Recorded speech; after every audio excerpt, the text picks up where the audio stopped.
the question is, can I speak to the difference between Alzheimer's and dementia? It is a very confusing thing, and I will tell you that in my world, we deliberately change the labels from time to time so that you guys don't catch on. And I'll tell you what I'm talking about. First of all, dementia is the umbrella that fits over all the other labels that come below it. Okay? So dementia is the big name. Alzheimer's, vascular dementia, Lewy bodies, Pick's disease, brain trauma from an automobile accident, all of those things come under this overriding term dementia. Dementia means anything that has caused a change in the brain that affects the brain's ability to do its job.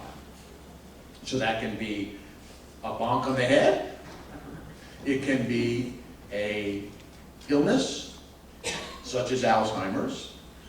It can be an injury, such as a blood flow change.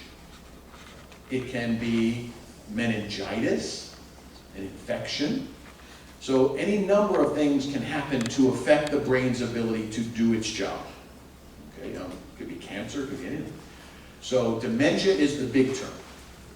And then underneath are different types of dementia. Alzheimer's is a specific illness that, unfortunately, last year could have given this speech and be able to say, which is related to the growth of plaque, which is a goopy stuff that grows in the brain and takes over cell by cell and kills those cells.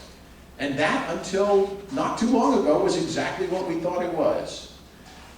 But somebody invented a microscope that would look a little better than the other microscopes, and we're not so sure that's what it is anymore, okay? We still believe clearly that it is an illness, and it's an illness where brain cells are made inactive. And while you have lots of brain cells and lots of extra ones, the fact is there is ultimately a point where if you knock out enough of them, we see a change out here.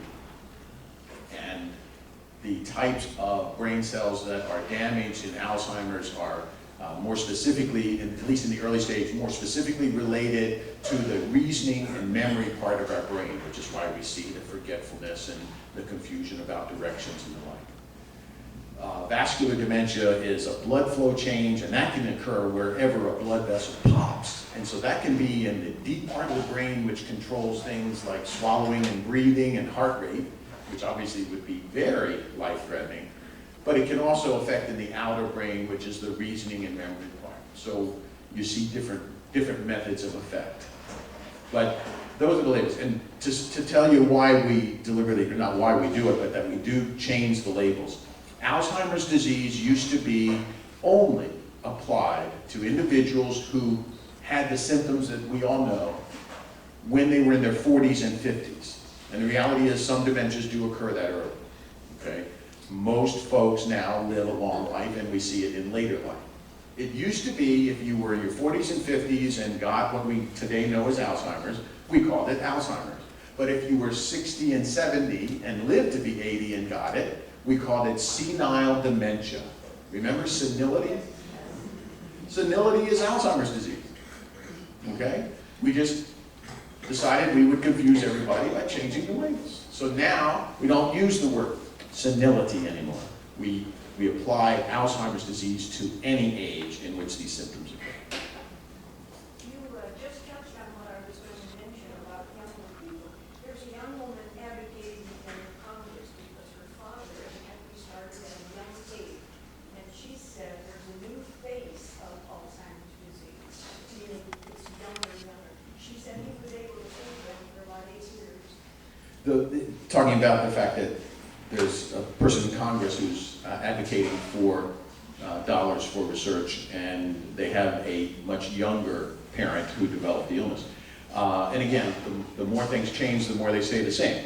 It used to be we only applied that label when you were younger. In my very early career, one of the first cases of dementia I saw, the entire, I was an inpatient hospital, we were confused for at least a little while because the patient was so young They had been a very hard worker. We thought maybe it was an odd stroke. We thought it had been any number of things.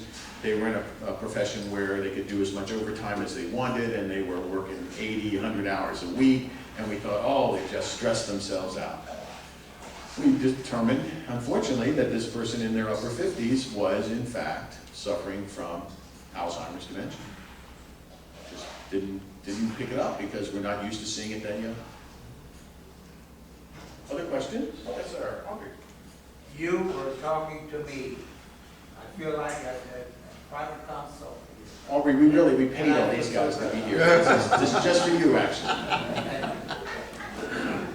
Sure, bill them. That's the whole comment, Aubrey? You don't have a question? Numerous, but I can't even think of one. Well, thank you for acknowledging that, Aubrey. You make a very good point, which is, while there is a unique aspect to every person who goes down the path that we're talking about, it affects you differently because everybody's brain cells, and at least in Alzheimer's, that are being damaged, you know, a billion brain cells, there's a million, zillion, trillion combinations that they could be damaged in, and every one of those combinations has a unique behavioral effect. So while there's a unique aspect to every person's trip down Alzheimer's path, there are certain aspects. I'm glad I'm not the neurologist because those folks have got to try to speak specifically to what's going on and to try to understand the process that's going on in detail because it may have a tremendous impact on the proper treatment. I get the easy path because I get to talk about behavior, and whether we are talking about Alzheimer's or vascular dementia or Lewy bodies or Pick's disease, the behavioral effects are virtually identical. And the story that I'm talking to you as a caregiver is identical. These issues are affecting every one of you. And if you don't think that's true, by the way, you are not accepting things